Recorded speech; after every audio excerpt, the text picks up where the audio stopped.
Hello and welcome to a new video. Today we're going to take a look at the Dialga Origin Form in the Open Ultra League. This Pokemon is currently only available for people that are in Los Angeles, / if you're using a remote raid pass for this Pokemon, you can also get it. But you are not going to be able to get the shiny Pokemon from it or also the signature move if you don't have the ticket for the in-person event, but it's going to be available for everyone in 1 week. So today we're going to take a look at this Pokemon. We already took a look at the counterpart, the Palkia Origin Form, early on today, so this video is going to be linked in the end card, so definitely check this one out then as well. But if you're at that anyway, feel free to leave a like on the video and subscribe if you haven't already. I know it's a little bit annoying to say that the entire time, but it helps out the channel quite a bit and really helps me out growing this channel, so feel free to do that. But otherwise, also, if you're unsure which kind of badge you want to choose from, I made a video about this one as well early on today, so check that one out as well if you don't know and if you haven't chosen your badge yet. But yeah, we're going to be able to take a look today at the Origin Form of Dialga. I actually got so many invites, so thanks to everyone on my friend list. Like, there are so many people traveling to this event. I wish there was like an event like this in Europe as well, but yeah, so far 2 times I did it, I think in person, and 2 times it was America, so maybe next year would be nice Niantic. But yeah, today we're going to take a look at this team. We're going to have Annihilate, we're going to have the Greedent, and we're going to have the Dialga on the back. Issue with Dialga in this matter is basically for the Open Master League, you're going to have a lot of bulk, and so you're going to be able to get those charge moves pretty easily. You just don't have this bulk in the Ultra League. So that's a little bit tricky and made the Palkia early on a little bit better, but yeah, this was sadly a loss. So let's move on to the second battle for today. Next opponent, we're going to have here a Talonflame in the lead. This is going to be a very bad lead, to be fair, but we can still do something. We can get some energy, we can swap out, we can go into our Greedent, and we can see how that's gonna go, because Greedent is a very bulky scroll here. We're gonna be able to take this move, and they are going to play some spice as well. And I always love to play against people who can take a little bit of a funnier side as well here for those battles. We're going to have the Palkia, which you saw already earlier in my video as well here against us. Palkia Form Origin, very fine to see this one in the Ultra League, so really cool to see a little bit of spice from the opponents as well. Always appreciate this for those test battles, because yeah, test battles are just test battles, it's not Go Battle League. Have some fun. I usually have some fun as well, or try to showcase certain Pokemon, like today with the Dialga. I was able to snipe the opponent here, which is going to be nice, as they're going to have the Poliwrath in the back, swapping into the Talonflame, and on the CMP tie, it's going to be the Draco Meteor, which is going to take the knockout here against the opponent. Big boom, and we can move on into our Annihilate, which has a lot of energy stored already. We have 2 shields, we have a lot of health, and the opponent has a counter user against a Ghost type. So, as you can see already, the second game went way better than the first game, as this is going to be a fairly easy victory. I can even just go up to another charge move here, can use a shield, and I can try to swap out onto a potential next move onto my little squirrel as well. But mainly I just wanted to reset my debuffs and so get a neutral Shadow Ball on them and win this game. Next opponent, I remember that this game was a very close one, so let's take a look on how this is going to go. We're going to have the Pidgeot in the lead, a very horrific lead for us, but here's the thing as well, 99.9% of the Pidgeot players gonna go for the Feather Dance in this matchup, because for them, it's fairly likely that I'm going to use a shield, and it's fairly, yeah, unlikely to go for the big move here, and so I just decided to let this move go through and swap out. Issue here is you're going to get hit by another Feather Dance no matter what you're going to do. But I feel like Greedent maybe can take this a little bit better. My opponent makes a great play here. Like, this was a very smart play by them. Swapping into the Annihilate onto the Body Slam. Yeah, I went straight to the Body Slam just to try to unaligne basically the switch clock, which did not really work out as well because the opponent stopped as well. But at least we're still going to be able to get some damage onto them. But this is still going to be a very tough matchup to play in, as yeah, we are not going to have the greatest time here. The opponent can farm us all the way down. We can still go for the Ice Punch, which is going to connect, but they could even let this move go through if they know that I only have an Ice Punch, and they knew exactly this. But I can at least still go ahead and take this Night Slash, which is a little bit annoying because I wish it was Ice Punch. And they're going to have in the back the Bewear, and again, I kind of appreciate this one, a little bit of a spicier Pokemon. Bewear was actually banned for quite a long time because Niantic messed up and gave a Drain Punch as a fast move, so basically Drain Punch the entire time, every single time where you played it. I think, I don't know even what the turn duration is. I think it's like 1. It was basically hitting a charge move that buffed itself the entire time as a fast move, which was absolutely mad. But yeah, it was banned anyway very shortly after they failed with that, and now it's kind of back in the game and available for Go Battle League. But yeah, this game sadly was a little bit of a closer one, but did not really work out for us. Good game there, Pidgeot a little bit tricky, but let's see if we can take it a little bit better into the next game. Next opponent, we're going to have the Annihilape. Annihilape against Annihilape is going to be a little bit of an annoying matchup for us, but basically, as if we're gonna get the knockout here with the Shadow Ball, we would be fine. We're gonna get the shield here, but also we see the opponent overfarms by quite a bit, and so our little squirrel is going to kind of function as a sponge for all the energy, as a Shadow Ball is not going to do too much damage, I would say, and so the opponent is actually swapping out into a Steelix. Very confused about this kind of fact that they went into the Steelix. I know they want to avoid basically having this matchup against the Annihilape. I do understand this.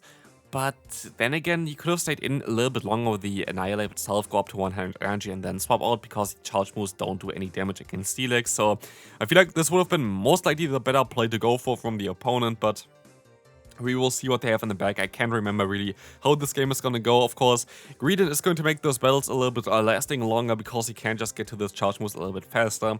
We have a Crunch stored still for later on, and I can take a move here, and because I know that they're going to still have their own Annihilape, I'm fairly certain that they most likely going to try to knock me out with that Annihilape, and so I just decided to, wait it out basically, go for a shield now. They're going to go for the bait for sure. It's going to be the Ice Punch, totally okay though, as they're going to still have our own Shadow Ball coming through. If they let this move go through, it's a goodbye to the dead monkey here, but they decide to use a shield, and so I'm forced to use another shield, because otherwise there is not a lot that I can do about it. The Ice Punch is coming through, and we can still reach our Shadow Ball, and even though we're debuffed, I think we should be fine. Yeah, I think we're debuffed at least. Let's see, we're going to be able to get the knockout still, and yes, we're going to be able to get a ton of damage onto them, and it's basically the best possible Pokemon to encounter in the back. And there's a funny thing here, Dialga hard walls, of course, the Lantern, like every single Dragon-type Pokemon does.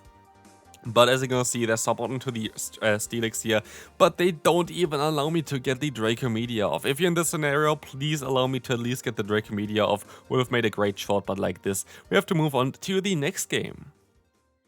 Next opponent, we're going to have a Giratina here as a Say-Swap, which I definitely really enjoy, because our Greedent is going to feast on this thing.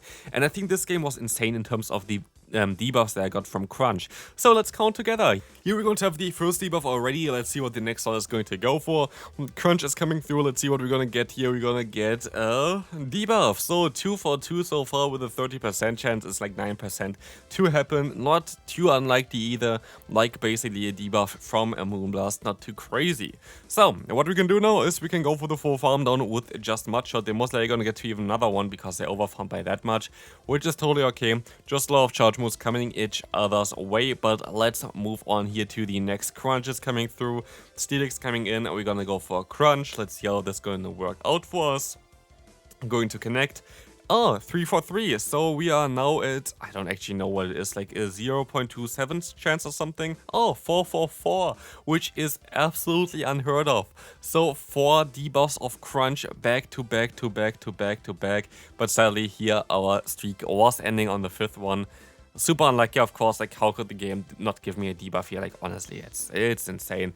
Like, how could they? But of course, at this point, this game is looking very favorable for us, because yeah, we're going to have an Annihilape now against the opponent's Poliwrath, and we are actually hitting the Shadow Ball because we didn't have a reason to bait here.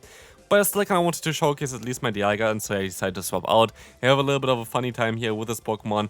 Honestly, this Pokemon looks a little bit weird, I feel like, but it is what it is. We're going to be able to now knock them out, and we will see as well the Steelix coming in. We will be able to just go ahead and let this move go through. Breaking Swipe is going to get the knockout, but 2 counter is all it takes to win this game. Moving on, next opponent. We're going to have another Pidgeot, and honestly, this was really annoying, because I encountered, I think, 3 Pidgeots in 4 battles or something in the lead, which I was like, why? This is really tough for my team to deal with. Why do I have to face 3 in like 7 games? It was like absolutely madness. Algorithm in friendly battles confirmed, by the way. totally confirmed. The algorithm just gave me the perfect opposite counters to my team. There's no other explanation here, of course, joking. But yeah, we're gonna see here the Annihilate coming in. Apparently a very common team, and also does make a lot of sense to pair the Pidgeot together with the Annihilate. Annihilate being able to beat those Ice Rock as well as Steel-type Pokemon. All Pokemon that you don't want to face as a Flying type. Well, Flying type Pokemon can beat Grass, Bug type, Fighting as well. But yeah, I don't know. I don't think that the other way around it really works, but still definitely works out super well here because the opponent has still their Annihilate. But maybe there's still something that we can do here. We had like a similar matchup early on, which was a little bit unfortunate, I have to say. But they swap out into the Pidgeot now, and maybe there's a way to still win this game. Well, let's find out together. We're going to be able to get the shield from the opponent, and so I decided to let this move go through. And this is going to be the Feather Dance, and yeah, I make a mistake. I made a little bit of a mistake. I should have most likely went for the charge move here. I should have went for the Ice Punch and then swapped out, because Ice Punch would have not been enough. I forgot on how much energy they had, and they had quite a bit of it. And as you can see, the Annihilate is coming in, totally fine, but thankfully we can still get through the charge move here. But unfortunately, we're going to not be able to knock them out, because the Feather Dance dropped our attack too much. And so, they're gonna go for the Shadow Ball, but they're also swapping out into their final Pokemon. And I wish I would be able to land a non-debuff Draco Meteor here, which I could have been able to do so if the opponent, if I didn't go, if I went for the Ice Punch basically early on. But no, I have to go for the Ice Punch against the opponent's Jellicent, which, as you can see here as well, does not really work out too well. So I feel like this would have been a winnable matchup if I just played a little bit better. But of course, at the end of the day, I don't really know what they have in the back. There could have been something in the back that, like, Dialga would have been insanely great against, but yeah. Let's move on to the final battle for today. And I just see actually that the same person battled me twice, which I feel like is a little bit awkward, but let's move on. Maybe you can still beat them in the second time.